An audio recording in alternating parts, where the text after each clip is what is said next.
Bismillahirrahmanirrahim. Assalamualaikum warahmatullahi wabarakatuh. Innal hamdalillah usalli wa usallimu ala Rasulillah Muhammad ibn Abdullah wa ala alihi wa ashabihi wa mawalah. Asyhadu an la ilaha illallah wahdahu rabbi la syarika lah wa asyhadu anna Muhammadan abduhu wa rasuluh. Qala Allah ta'ala fi kitabihil karim, ya ayyuhalladzina amanu taqullaha haqqa tuqatih wa la tamutunna illa wa antum muslimun. Amma ba'd. Allahumma 'allimna ma yanfa'una wanfa'na bima 'allamtana wazidna min 'ilmika wa karamika wa judika ya dzal jalali wal ikram innaka 'ala kulli syai'in qadir wa bil ijabati jadir. Para hadirin, akhwat wa ummahat fillah, rahimani wa rahimakumullahu jami'an. Alhamdulillah, pada kesempatan ini insyaallah kita akan melanjutkan pembahasan tafsir surat Al-Muddathir. Kita sekarang masuk di pembahasan ayat ke-12 insyaallah sampai ayat ke-15. Allah Subhanahu wa taala berfirman, wa ja'altu, Allah Subhanahu wa taala berfirman ba'da a'udzu billahi as-sami'il 'alim minasyaitonir rajim, wa ja'altu lahu malam mamduda wa banina syuhuda wa mahattu lahu tamhida thumma yatma'u an azida. Artinya, dan aku jadikan baginya harta benda, dan aku jadikan baginya harta benda yang banyak, dan anak-anak yang selalu bersama dengan dirinya, dan kulapangkan, kata Allah, baginya rezeki dan kekuasaan dengan selapang-lapangnya. Kemudian dia ingin sekali supaya aku menambahnya. Ibu-ibu yang dirahmati Allah,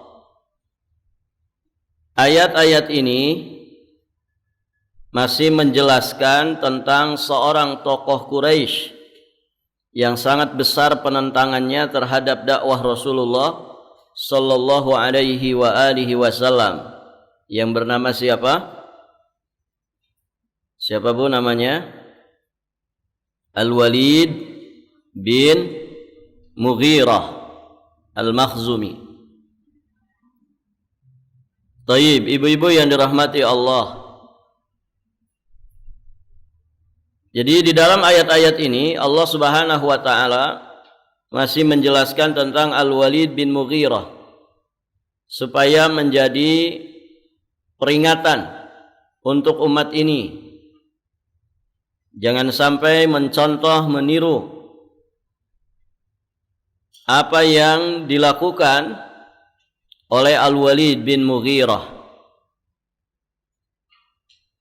Baik, ibu-ibu yang dirahmati Allah, di ayat ke-12 perhatikan, wa ja'altu lahu malam mamduda, dan aku jadikan baginya harta benda yang banyak. Mamdudan itu terbentang. Mamdud itu makna aslinya terbentang. Terbentang, memanjang. Maksudnya kalau harta disifati seperti itu berarti harta yang berlimpah ruah. Taib. Nah, inilah anugerah Allah Subhanahu wa taala yang Allah berikan kepada Al-Walid. Allah karuniakan kepadanya berbagai macam harta yang mewah dan berlimpah ruah, sehingga dia menjadi satu-satunya orang terkaya di kalangan kaumnya. Ibu-ibu yang dirahmati Allah, di kesempatan sebelum ini kita sudah menjelaskan bahwa saking kayanya Al-Walid, dia dikenal dengan julukan Al-Wahid. Apa artinya Al-Wahid? Orang nomor satu, the best of the best, begitu ya.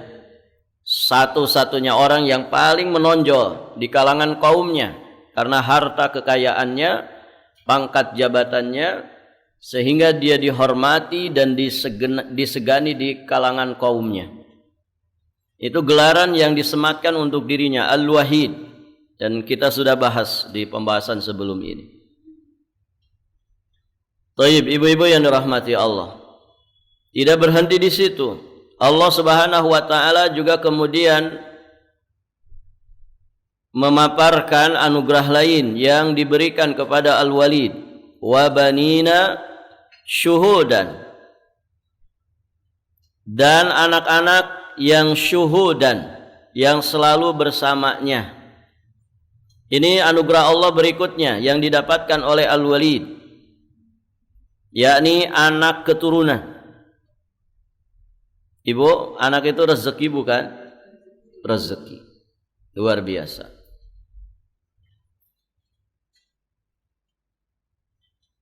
Putra-putra Al-Walid yang dibanggakan itu ada 7. Yang pertama Walid, sama seperti namanya. Orang dulu biasa ya menamakan anak dengan namanya sendiri. Jadi Walid bin Walid, Muhammad bin Muhammad. Ya, sebagian kadang menamakan anaknya dengan nama kakeknya, sehingga nama cucu dengan nama kakek sama, begitu ya. Kalau di kita rata-rata nggak begitu, ya. Pasti namanya beda-beda, begitu ya. Taib. Kadang satu bayi saja namanya bisa 3 gitu ya. Kalau dibaca orang Arab disangkanya 3 orang. Nama yang kedua itu nama bapak, nama yang ketiga nama kakek. Taib. Orang kita kan begitu, ibu ya. Kalau ditanya nama, kepanjangannya apa? Nama panjangnya apa? Sebetulnya ngasih nama itu satu suku kata saja.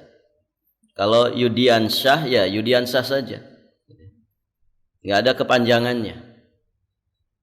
Begitu aslinya. Namun memang untuk nama biasanya orang kita senang yang panjang-panjang. Taib, ibu-ibu yang dirahmati Allah. Jadi ada 7 putranya yang dibanggakan.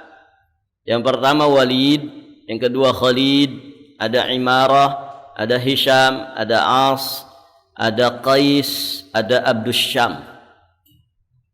Taib. Walhamdulillah 3 orang dari putranya itu, yakni Khalid, Hisham dan Imarah, telah masuk Islam dan memenuhi seruan Rasulullah sallallahu alaihi wa alihi wasallam. Taib, ibu-ibu yang dirahmati Allah. Jadi ini anugerah yang berikutnya yang didapatkan oleh Al-Walid. Dia mendapatkan anak-anak. Dan tidak sekedar anak-anak, tapi anak-anak yang syuhudan. Anak-anak yang selalu mendampingi dirinya dalam pertemuan-pertemuan dan juga dalam perayaan-perayaan. Artinya ibu, kalau ada acara, ini Al-Walid ini selalu dengan pasukan yang lengkap, begitu ya. Jadi lengkap, semua anak-anaknya hadir. Dan itu tentu memberikan kesan akan kebesaran, kemuliaan, dan juga kemewahan daripada Al-Walid ini. Masya Allah. Formasi lengkap. Ibu kalau ke kondangan formasinya lengkap enggak? Paling sama suami saja kan begitu. Anak-anaknya di mana? Yang satu di Jawa, satu di Sulawesi, yang satu di Arab Saudi misalkan. Kita kalau kemana-mana biasanya formasinya tidak lengkap, apalagi anak-anak sudah pada berkeluarga. Nah, al-walid ini enggak. Al-walid ini selalu dengan formasi lengkap.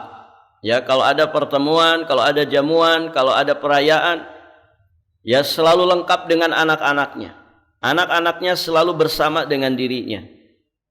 Dan tadi kesannya ini kesan yang mewah sekali, mulia dan besar. Ya, pokoknya terhormatlah begitu ya, terpandang. Nah, anak-anaknya ini tidak ada yang merantau, tidak ada yang mengembara ke negeri lain. Layaknya anak-anak kalau sudah dewasa, lazimnya dalam satu keluarga kan anak-anak kalau sudah dewasa mesti merantau mengembara. Ya, apalagi di suku-suku tertentu, masya Allah, di mana suku itu selalu didapatkan di seluruh pelosok Nusantara, gitu ya. Pokoknya senangnya mengembara. Gitu ya. Barakallahu fikum. Kira-kira orang kalau merantau mengembara itu maksudnya apa, Ibu? Mencari penghidupan, kan begitu. Mencari penghidupan, mengais rezeki, gitu ya. Saya punya teman orang Melayu, nah itu cerita aib anak itu kalau sudah dewasa ada di kampung halaman. Begitu, Bu. Jadi sebagian suku malah begitu. Aib besar kalau anak sudah dewasa kok ada di kampung halaman. Maksudnya apa ini? Harus merantau. Harus merantau. Masya Allah. Nah, orang merantau itu mencari penghidupan. Ya, mencari pengalaman. Nah, anaknya Al-Walid itu enggak ada yang merantau, enggak ada yang mengembara ke negeri lain. Kenapa demikian? Karena memang ayahnya berkelimpahan harta, tidak kekurangan sesuatu apapun. Luar biasa, betul-betul anak sultan, begitu ya. Ya, ibu-ibu yang dirahmati Allah. Ditambah lagi wa mahattu lahu tamhida. Ini anugerah berikutnya yang Allah berikan kepada Al-Walid. Allah mencurahkan rezeki sebanyak-banyaknya kepada Al-Walid. Tidak hanya berupa harta dan anak-anak, namun juga dia mendapatkan umur yang panjang. Umurnya sampai kepala 9. Luar biasa. Ada di sini yang kepala 9, Bu? Ya? Kayaknya enggak ada ya. Dan kayaknya enggak sampai begitu ya. Jarang umat Rasulullah yang sampai usia kepala 9. Sebelum kepala 6 saja banyak yang sudah pada meninggal dunia. Semoga Allah panjangkan usia kita di atas keistiqomahan dan ketaatan. Baik, ibu-ibu yang dirahmati Allah. Nah, itu anugerah yang lain yang Allah berikan kepada Al-Walid. Dia dipanjangkan umurnya. Tidak berhenti di situ. Dia pun dikaruniai berupa kedudukan yang tinggi, kedudukan yang terhormat di kalangan Quraisy, sehingga berbagai macam gelar disematkan untuk dirinya. Kemarin kita bahas gelarnya Al-Wahid. Nah, ini ada juga gelar untuk Al-Walid. Dia digelari dengan Raihanat Quraisy. Raihanat Quraisy. Raihan itu pohon yang semerbak wangi, gitu ya. Ya, kalau diterjemahkan bebas, ini maskotnya Quraisy lah begitu ya. Orang nomor satunya Quraisy, orang terpandangnya Quraisy. Begitu, ibu-ibu yang dirahmati Allah. Jadi ternyata banyak sekali anugerah dan karunia yang Allah Subhanahu wa taala berikan kepada Al-Walid. Namun bersamaan dengan itu, Allah Subhanahu wa taala juga menjelaskan tentang di antara karakter buruk, tabiat yang jelek dari Al-Walid. Tsumma yatma'u an azid. Allah menjelaskan watak jelek dari Al-Walid, yakni tamak, rakus, serakah, tidak kenal puas, tidak pernah terbatas angan-angan dan keinginannya. Selalu ingin ditambah, selalu ingin menambah, dan terus seperti itu. Nas'alullah al-afwa wal-afiyah wassalamah. Kira-kira ada enggak zaman sekarang yang model Al-Walid ini? Banyak. Karena Nabi sallallahu alaihi wasallam juga sudah mewanti-wanti umat ini bahwa watak semacam ini akan selalu muncul sepanjang zaman. Dalam sejumlah hadis Nabi sallallahu alaihi wasallam mengingatkan kita. Kita nukilkan 3 hadis di sini. Lau kana libni Adam wadiyani min malin labtagha thalithan wa la yamla'u jawfa ibni Adam illa turab wa yatubullah ala man taba. Sekiranya anak cucu Adam. Siapa anak cucu Adam? Manusia, kita semua ini. Seandainya anak cucu Adam memiliki 2 lembah harta, di satu redaksi disebutkan 2 lembah emas. Ya. Misalkan di sini ibu punya tambang, orang mah batu bara, ibu mah tambangnya tambang emas, gitu ya. Tidak luas, paling sehektar saja misalkan. Ya. Isinya emas semua. Nah, ibu punya 2 hektar. Begitu ya. Di Kaltim 1, di Kaltara 1, misalkan. Ya. Nggak ada yang mengaminkan, Bu.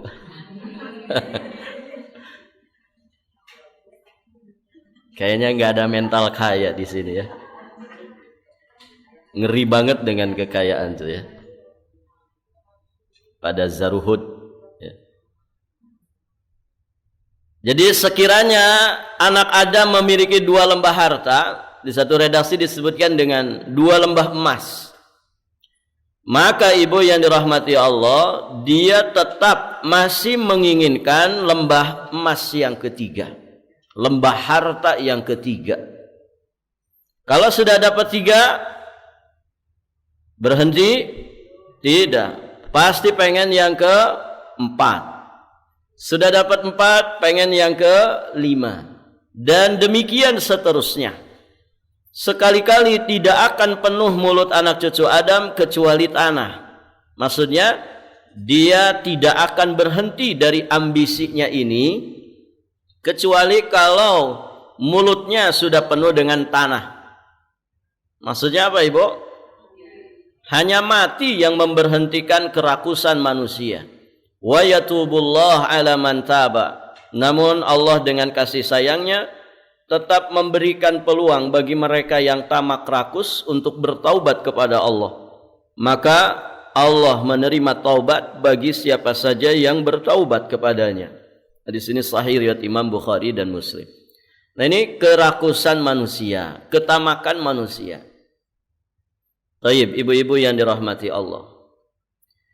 Berarti Ustadz, tidak boleh dong kalau sudah punya 1 cabang bikin cabang berikutnya. Gimana, Bu? Ustaz, saya punya usaha nih. Sudah cabangnya di Balikpapan sudah 5, gitu. Kalau di Samarinda bikin cabang lagi, kena nggak hadis ini? Gimana, Bu? Ada ibu-ibu pengusaha di sini yang suka buka cabang begitu. Gimana, Bu? Boleh tidak? Enggak takut sama hadis ini? Gimana ini? Apa yang seperti itu berarti rakus, tamak? Barakallahu fikum. Pada dasarnya tidak mengapa. Ya, orang punya usaha, pengen buka cabang, dikembangin lagi, begitu ya. Yang tadinya rumahan sekarang jadi punya pabrik. Boleh, Bu? Boleh. Tidak ada masalah. Dengan catatan. Apa catatannya? Selama dunianya itu tidak melalaikan dia dari kehidupan akhiratnya. Artinya kalau dia semakin kaya, ya zakatnya lancar, tiap tahun dikeluarkan, kemudian semakin dermawan, ya semakin banyak infak sedekahnya, maka tidak ada masalah. Kata Nabi kan, la ba'sa bil ghina liman ittaqa, tidak mengapa dengan kekayaan bagi orang yang bertakwa. Artinya syaratnya bertakwa kepada Allah. Enggak apa-apa jadi orang kaya, yang penting orang kaya yang bertakwa. Begitu. Semakin dermawan, semakin kaya, semakin tawadhu, semakin banyak membantu, ya, karena harta itu untuk menolong. Begitu kan, untuk menolong orang lain. Begitu ibu yang dirahmati Allah. Jadi bukan untuk memperkaya diri, tapi untuk memberikan bantuan sebanyak-banyaknya bagi kemanfaatan dan kemaslahatan umat. Nah, begitu ibu yang dirahmati Allah. Barakallahu fikum. Kemudian yang kedua, hadis yang kedua, riwayat Imam Hakim, Imam Ad-Darimi, dari jalan sahabat yang mulia Anas bin Malik radhiyallahu taala anhu. Nabi juga mengingatkan, man humani la yashba'ani, talibu ilmin wa talibud dunya. Dua orang rakus yang tidak pernah kenyang. Yakni yang pertama penuntut ilmu agama. Tentu rakus di sini dalam makna positif, ya, dalam makna positif. Rakusnya orang terhadap ilmu agama itu maknanya positif. Nah, yang negatif ini yang kedua, wa talibud dunya. Orang rakus yang tidak pernah merasakan kenyang adalah para pencari dunia. Iya, orang kalau cari dunia dengan cara-cara dunia, ya selama-lamanya dia tidak akan pernah merasakan kepuasan. Ada orang katanya hartanya 7 turunan gak akan habis. Barakallahu fikum. Biasanya gak kenyang tuh. Saya kalau cuma jadi orang kaya gak dipandang sama orang, ya, karena terlalu banyak orang kaya. Berarti apa nih yang belum? Oh, jabatan nih. Gimana saya bisa punya kekuasaan, bisa punya wewenang? Berarti saya harus jadi pejabat. Begitu. Akhirnya ibu yang dirahmati Allah, harta kekayaannya dia pakai modal untuk mendapatkan kursi, ya, untuk mendapatkan kursi. Padahal kursinya udah banyak di rumah itu, ya. Barakallahu fikum. Nanti sudah dapat kursi dia, ibu, ya, sudah dapat kursi. Kira-kira masih pengen nggak kursi lain? Pasti itu. Kalau konsepnya dunia. Beda dengan yang konsepnya konsep Allah, konsep akhirat.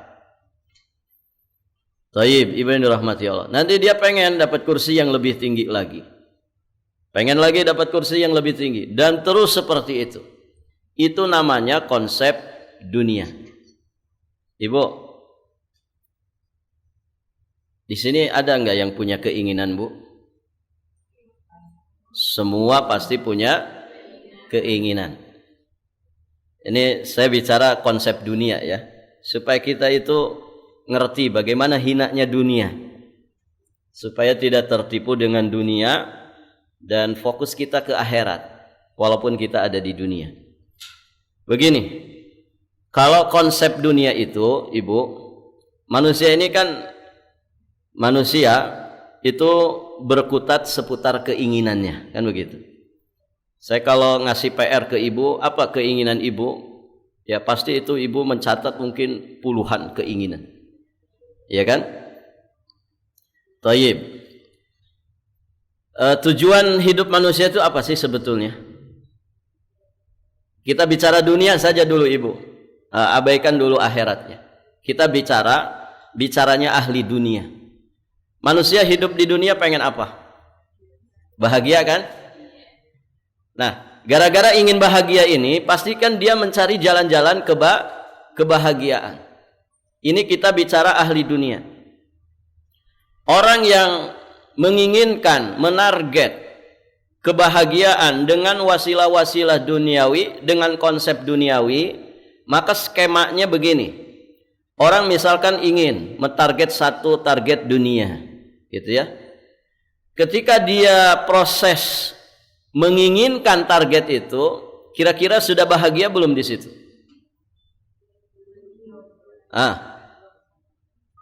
Ibu, mewujudkan keinginan itu mudah, menyenangkan atau menyusahkan? Bu, katanya tadi punya keinginan. Ya. Contoh nih, saya pengen punya rumah. Nah, menuju ke sana itu berat nggak?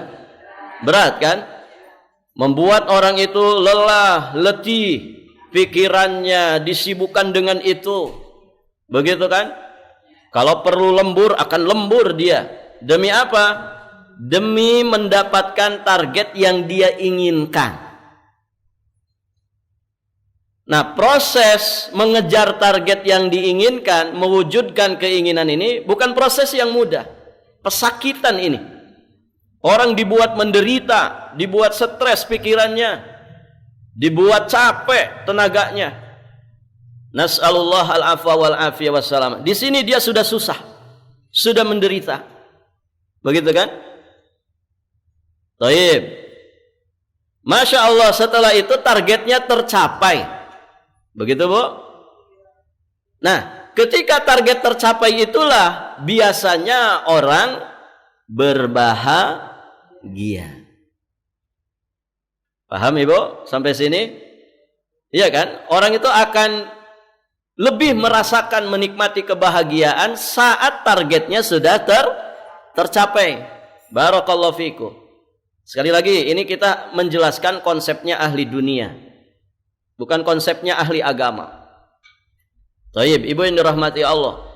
Setelah targetnya dicapai, dia akan bahagia. Pertanyaannya, berapa lama dia bahagia? Berapa lama Bu? Saya mentarget 2024 harus ganti rumah. Pokoknya di Balikpapan baru 2 tingkat yang mewah, yang harganya 3 miliar ke atas. Misalkan. Ternyata 2024 beneran didapatkan. Bahagia Bu? Bahagia. Berapa lama tuh bahagianya? Berapa lama bahagianya? Seumur hidupnya? Atau seminggu, 2 minggu, sebulan, 2 bulan? Ibu, ternyata orang itu bisa menikmati pencapaian targetnya enggak lama. Paling sebulan, 2 bulan, setahun, 2 tahun. Setelah itu target yang didamba-dambakan ini akan berubah rasanya. Jadi apa Bu? Jadi biasa. Ya kan? Ya biasa aja. Kenapa biasa? Karena konsepnya dunia.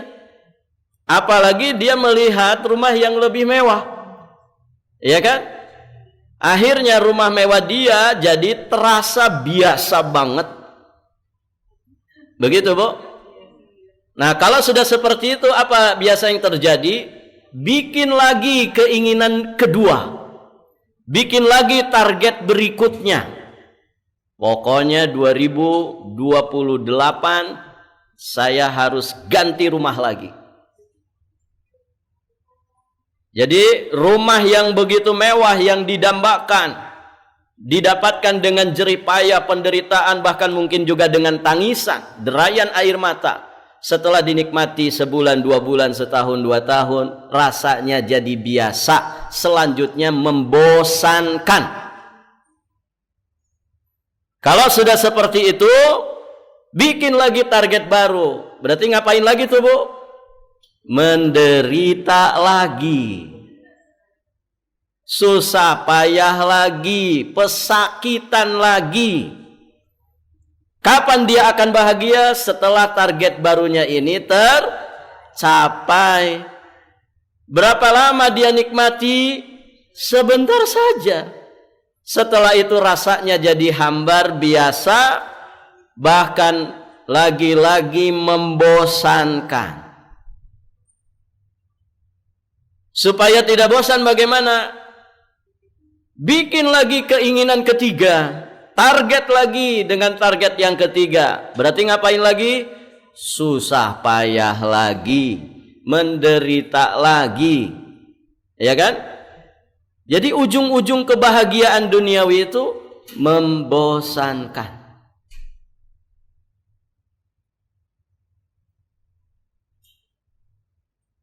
Merasa enggak begitu, Ibu? Ibu merasa begitu enggak?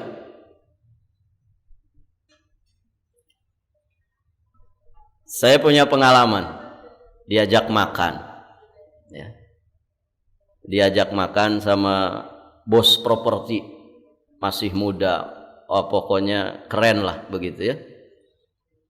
Dulu enggak punya apa-apa, saya juga tahu gitu ya.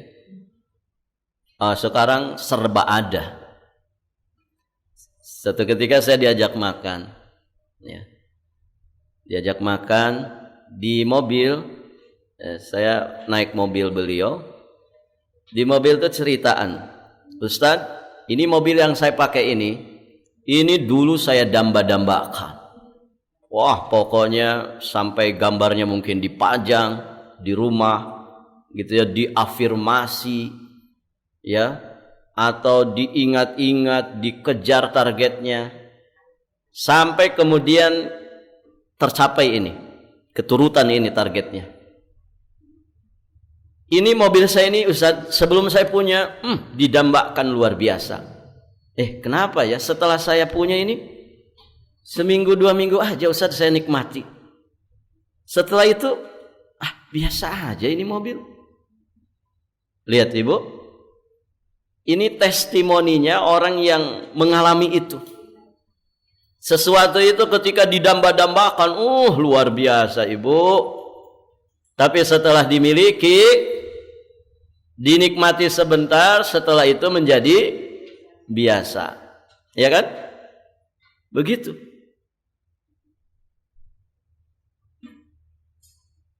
Contoh paling mudahnya begini. Ibu pernah makan di restoran bintang 5? Pernah, Bu? Ya, sekali-kali pernah lah.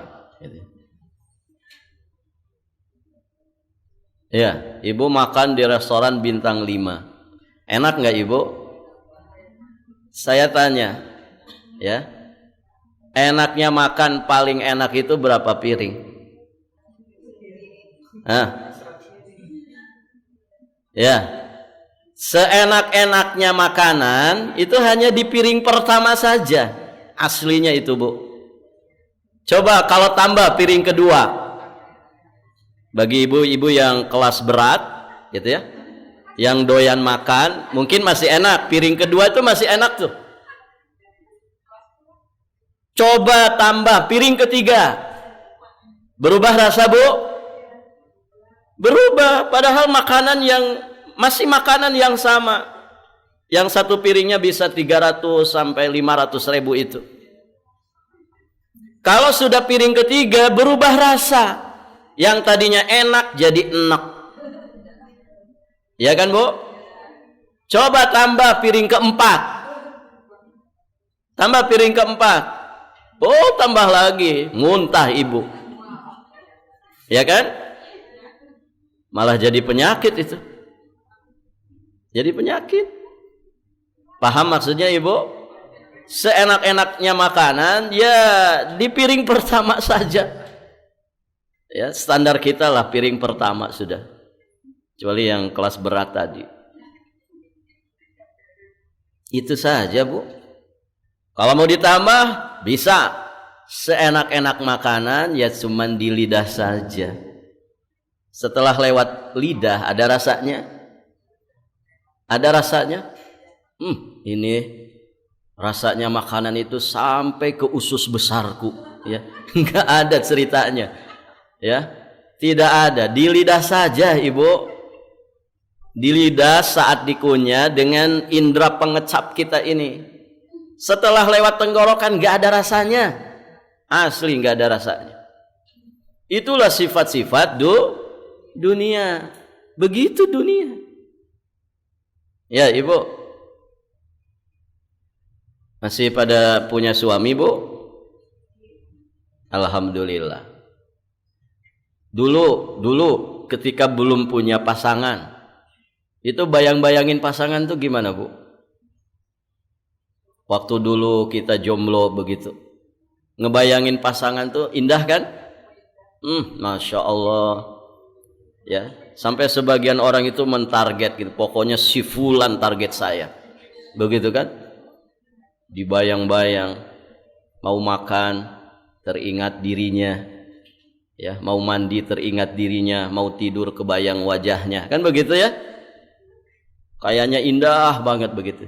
Setelah dapat Bu, dinikmati tidak? Dinikmati, alhamdulillah. Berapa lama itu? Honeymoon tuh berapa lama sih? Sebulan, 2 bulan. Setelah itu apa, Bu? Jujur saja. Setelah itu apa? Bosan Ustaz, dia lagi gitu ya. Akhirnya ada suami orang lebih ganteng, diliriknya. Coba dulu saya ke dia, gitu kan? Itu bukti dunia itu ya begitu. Ini kita bicara ahli dunia. Semua itu tidak akan terjadi kalau kita mengerti konsep agama. Ya Ibu, ini kita bicara ahli dunia. Ya begitu ahli dunia itu. Mati-matian itu istrinya dikejar sampai dapat jadi jodohnya, sampai nikah. Sebulan 2 bulan dicampakkan. Ngelirik lagi wanita yang lain. Kok yang di sini kayaknya beda dengan yang di rumah. Gitu ya. Itu manusia. Dan itu sifat dunia. Kalau orang mengejar target, mengejar kebahagiaan dengan konsep dunia, ya begitu modelnya. Ketika proses mencapai keinginan itu penderitaan, pesakitan, setelah didapatkan dinikmati sebentar, setelah itu jadi biasa dan membosankan. Berikutnya, pasang target yang lainnya, menderita lagi, setelah dicapai bahagia sebentar, setelah itu bosan lagi. Begitu, nggak ada ujungnya. Maka rugi besar orang yang menjalani dunia dengan konsep dunia. Karena semua wasilah-wasilah dunia yang mengantarkan kepada kebahagiaan dunia sifatnya sementara. Beda dengan konsepnya Allah, pencipta kita, yang maha tahu apa yang manfaat dan maslahat, dan apa yang mafsadat dan madarat bagi manusia. Ketika Allah dan Rasulnya menetapkan wasilah-wasilah kebahagiaan, maka itu wasilah-wasilah yang kekal abadi. Kebahagiaan yang didapatkan pun adalah kebahagiaan hakiki dan sejati. Begitu. Makanya para ulama menegaskan, apa yang membuat kita bahagia di akhirat, itu juga sejatinya yang membuat kita bahagia di mana? Di dunia. Berarti konsep kebahagiaan yang ditawarkan oleh Islam adalah konsep kebahagiaan yang kekal abadi. Tidak hanya membahagiakan fisik kita saja, tapi membahagiakan dan menenteramkan batin kita. Tidak hanya membahagiakan dan menyelamatkan kehidupan dunia saja, tapi juga kita akan selamat dan bahagia di alam barzah sampai nanti di kehidupan akhirat. Maka sebetulnya rugi besar dan kasihan sekali orang-orang yang hidup di dunia dengan konsep dunia. Tadi sudah kita ceritakan. Begitu modelnya. Ya, ibu-ibu yang dirahmati Allah. Maka Al-Walid bin Mughirah yang diceritakan di sini itu menjadi peringatan bagi kita. Bagaimana orang itu ketika berambisi dengan dunia, pakai konsep dunia, maka ketamakan, kerakusan yang tidak ada ujungnya. Hanya kematian yang memberhentikan mereka dari kerakusannya.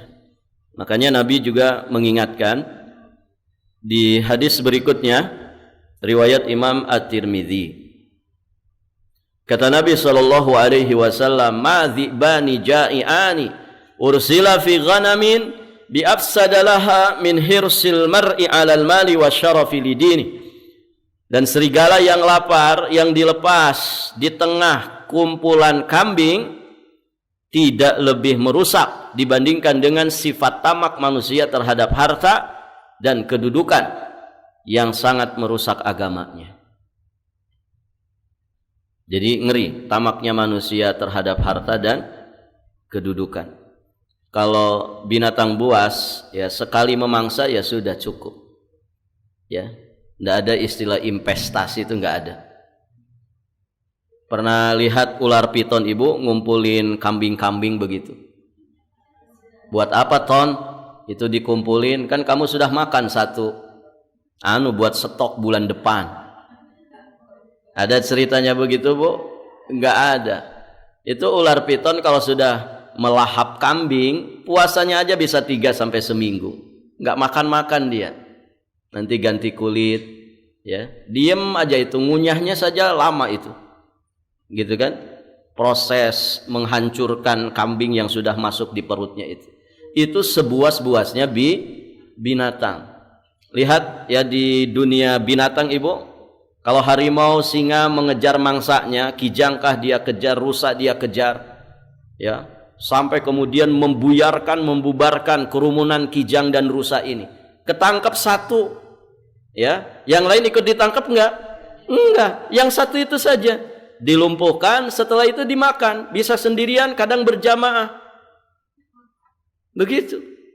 Walaupun kijang-kijang yang lain, rusa-rusa yang lain masih ada, dia cukup segitu saja. Itu buasnya binatang.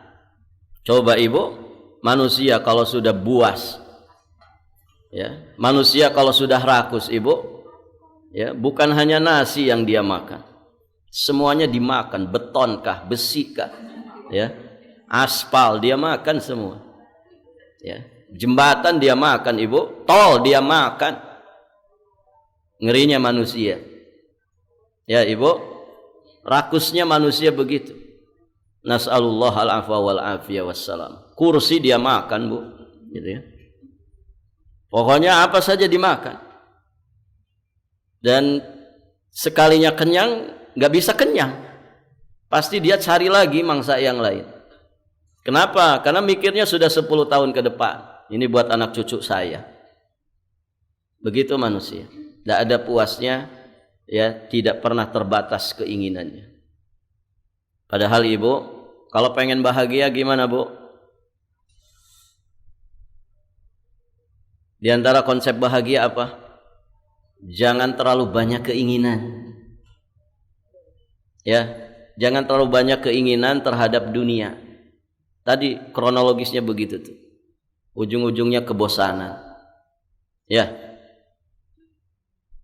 Ibu, ada orang kampung di sini? Semuanya orang kampung ya. Ada kampung Madinah, kampung baru, kampung timur.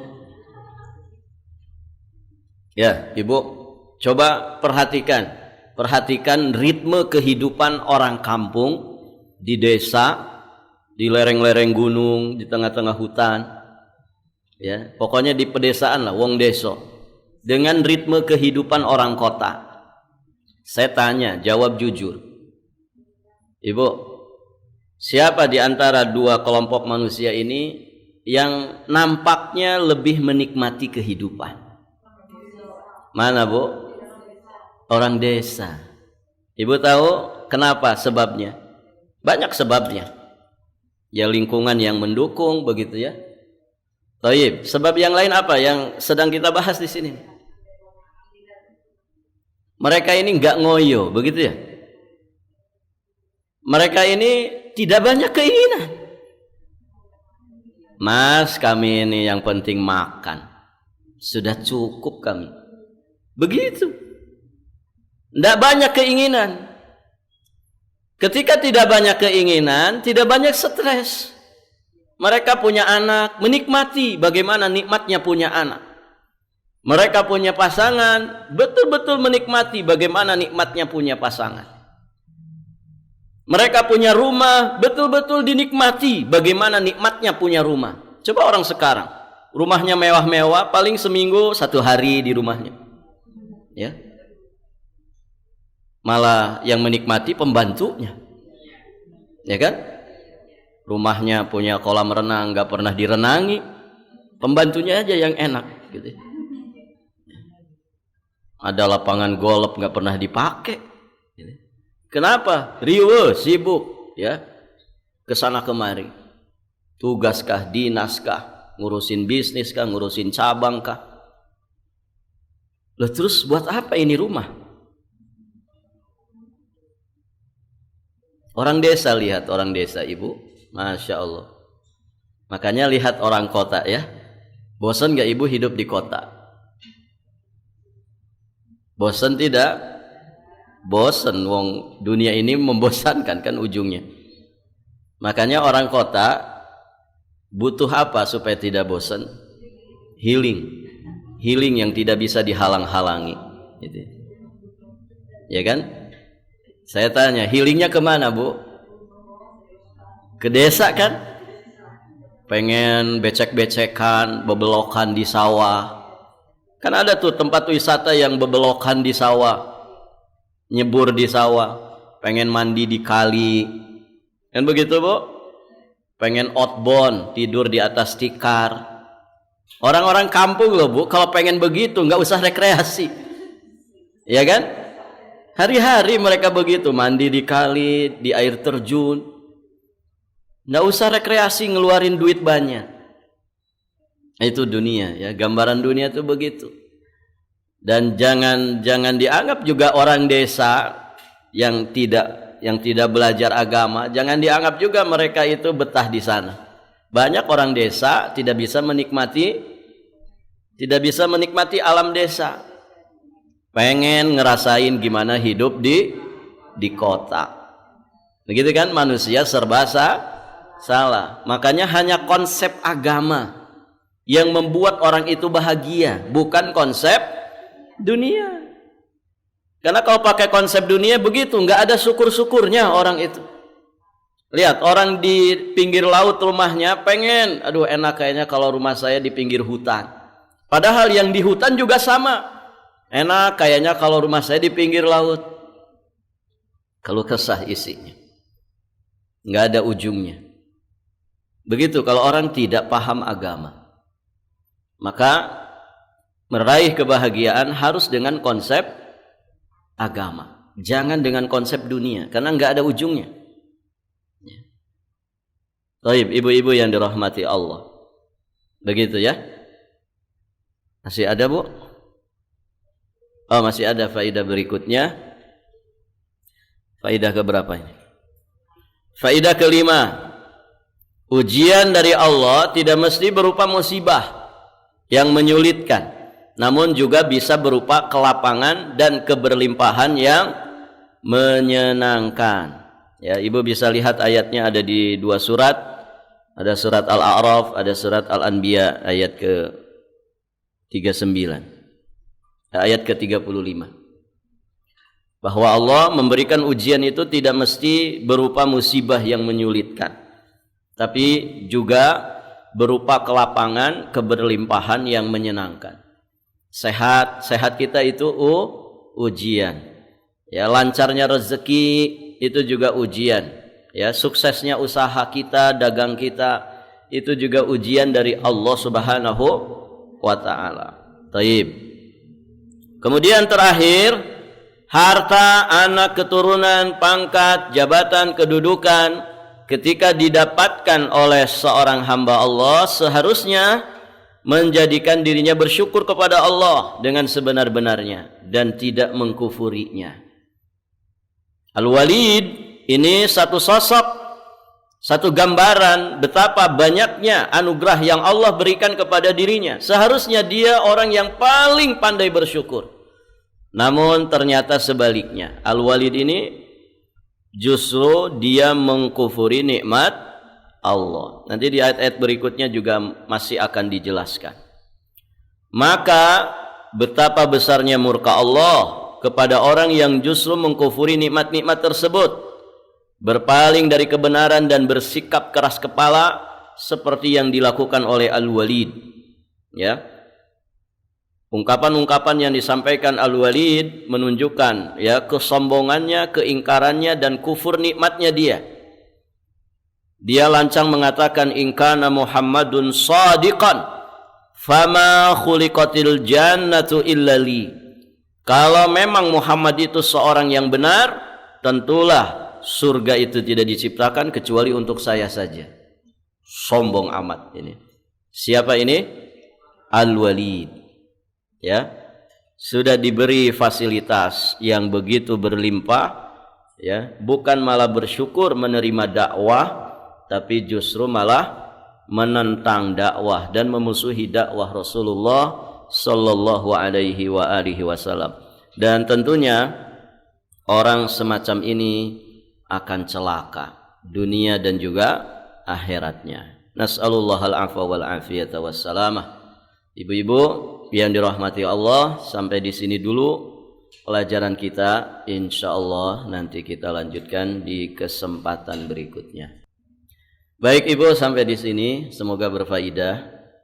Kita akhiri dan kita tutup dengan doa kafaratul majlis. Subhanakallahumma bihamdik asyhadu an la ilaha illa anta astaghfiruka wa atubu ilaik. Hadanallahu wa iyyakum ajma'in wallahul muwaffiq ila aqwamit thariq. Al-'afwu minkum. Wassalamu alaikum warahmatullahi wabarakatuh.